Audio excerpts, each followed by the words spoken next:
hari nggak tidur nggak makan ya, susah tidur dan susah makan karena obat ya. Terus habis itu pokoknya semalam itu baru pulang dia minta tukang pijit. Oke kita panggil tukang pijit, udah dikasih obat untuk tambah darah.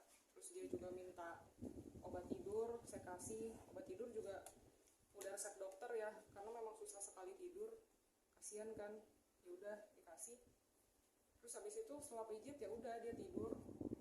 Dari semalam saya bentar-bentar jagain, liatin, sejam sekali saya lihat, oh masih tidur, masih oke. Terus waktu itu pagi itu memang rencananya berangkat ke Surabaya, saya sempat bangunin jam 5:30 pagi. Kok ini, ayo mau berangkat ke Surabaya nggak? Mau, dia bilang mau. Terus dia angkat tangannya gitu, terus mau. Ya udah saya angkat bangunin kan, karena dia memang ternyata nggak kuat, dia begini. Saya angkat, sempat saya angkat, duduk, masih sempoyongan. Terus saya bilang udah nggak usah ke Surabaya, udah ini lemes begini, udah lanjut aja tidur nggak apa-apa. Karena dari sebelum Surabaya kamu kurang tidur. Terus dia lanjut tidur lagi. Terus itu kan 5:30 pagi. Terus 5:30 pagi karena saya semalaman belum tidur, pagi itu mbak udah bangun, saya minta gantian sama mbak tolong nitip ya, dikit-dikit liatin si bapak, takutnya jatuh apa gimana. Terus saya tidurlah ke atas, tapi itu pun jam 8, jam 9 saya masih turun lagi ke bawah, masih lihat, masih ngecek, masih tidur. Oh oke, nggak apa-apa. Terus saya lanjut tidur lagi kan, tapi tetap saya nitip sama mbak tolong dicekin bentar-bentar. Ya udah sampai saya tidur, lagi saya tidur tiba-tiba saya mimpinya sih mimpi nggak jelas sih, saya juga nggak ingat sekarang mimpinya apa. Cuman yang saya ingat, saya waktu itu lagi tidur, saya dengar suara dia bilang, say kayaknya aku nggak kuat lagi deh, dia teriak kayak gitu. Terus saya langsung bangun kaget, turun ke bawah, saya cek posisinya tidur tapi kayak mau ngebalik gitu, tapi kayak setengah badan gitu, kakinya masih kementang, badannya mau balik. Terus saya giniin, terus udah agak ini kan, udah agak biru. Terus kok saya gini-giniin kan, kok nggak respon, tapi birunya langsung ini lagi, putih lagi, normal lagi. Terus udah saya langsung teriak, panggil orang-orang minta bantu bawa ke rumah sakit terdekat. Di rumah sakit dicek EKG udah asiston. Berarti pada saat masih di rumah di gini udah masih ada napasnya nggak, atau udah? Saya nggak berani ngecek, saya takut ngecek. Saya udah begitu nggak respon, udah kayak gitu udah langsung angkut ke sana, nggak berani ngecek lagi. Siapa aja waktu itu di rumah? Sehat semua pada di sini atau? Kita berdua, ada sama di rumah ada mbak, ada asisten, ada supir, ikut semua langsung datang. Kak, ini kan menjawab semua terkait statement yang viral mungkin terkait meninggalnya Alvin karena podcast Densu, katanya mungkin itu banyak pertanyaan ya dari netizen juga. Itu sebenarnya itu benar apa enggak sih gitu? enggak, itu nggak benar ya. Tadi udah dijelasin kronologi gimana. Saya pikir netizen juga pintar lah. Ini mau klarifikasi aja, soalnya kemarin ada sempat yang ngomong dari apa, mengatasnamakan keluarga kami. Kan lagi masa berduka, kami nggak mau keluarin statement apa-apa kan sampai selesai kemarin acara. Ya di sini kami mau klarifikasi aja sih, kalau Alvin meninggal karena stres uangnya Agus ke sana, itu nggak benar ya, memang karena dia lemes aja sih, udah nggak kuat. Terakhir komunikasi atau pesan terakhir dari Alvin sendiri apa sih Kak, ke keluarga terutama ke Kak sendiri? Gak ada pesan terakhir, soalnya memang nggak nyangka bakal pergi. Kan yang terakhir juga mau ke Surabaya, tapi yang sering kali bilang ke kita sih selalu bilangnya, nanti kalau Papi udah nggak ada, ini harus tetap dilanjut ya, kalian tetap harus lanjut, semua tim harus tetap lanjutin perjuangan Papi udah susah payah bikin ini semua. Tapi merasa ada yang ini nggak sih, janggal atau ada tanda-tanda bahwa Firasat. hal yang aneh itu Dari keluarga ataupun anak tiba-tiba sih. Sampai sekarang juga sih. Sosok seperti apa sih? Apa manggilnya papa apa ayah? Papi, kalau saya koko. Ya mungkin Sosoknya seperti apa sih kalau di rumah? Mata keluarga kalau di mata aku sendiri ya, Papi ini ya, kalau di media di luar kan orangnya keras, suka marah-marah, terus bold, frontal banget gitu kan, all out. Ya aslinya memang juga seperti itu. Di kita ya tegas juga orangnya, ya kalau ada yang nggak benar ya dimarahin aku. Ya aku juga nggak suka papi aku suka marah-marah kayak gitu, tapi ya marah-marah kayak gitu biasanya kritik yang ngebangun, dan nggak semua yang di luar, maksudnya nggak semua diperlihatkan. Ada juga papi itu ada sisi lembutnya, sisi bocahnya, sisi yang butuh kasih sayang kayak gitu, itu juga ada. Dan orangnya yang family man banget, provider untuk kita semua, selalu ngasih yang terbaik buat kita gitu.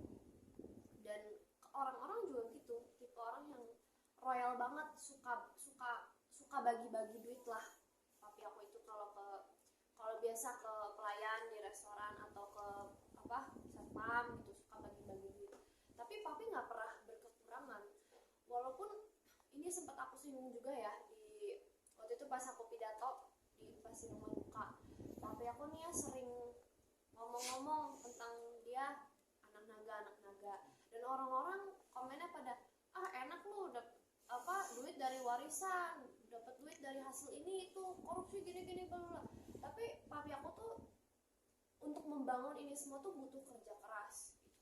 Dulu hidupnya tuh susah, aku juga susah. Dulu aku sama papi aku kemana-mana motoran, terus aku udah mau tidur ditepok, bangun aku disuruh nyanyi lagu bintang-bintang kecil di motor. Jadi dulu kita susah-susah bareng. Terus pernah waktu itu habis belanja telur, aku nggak sengaja mecahin telurnya. Terus papi aku bilang, ceroboh banget sih kamu mecahin telur, nanti kamu makan telur yang pecah ya kayak gitu. Tapi abis itu papi bikinin aku yang baru.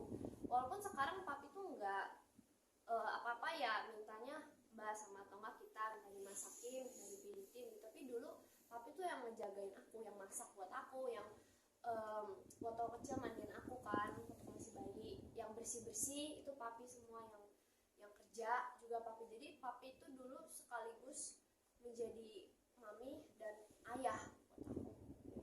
Selalu papi aku yang jagain aku, dan kemana-mana selalu berdua sama papi aku. Makanya aku sayang banget sama papi aku gitu. Dan selalu mau ngasih yang terbaik buat kita.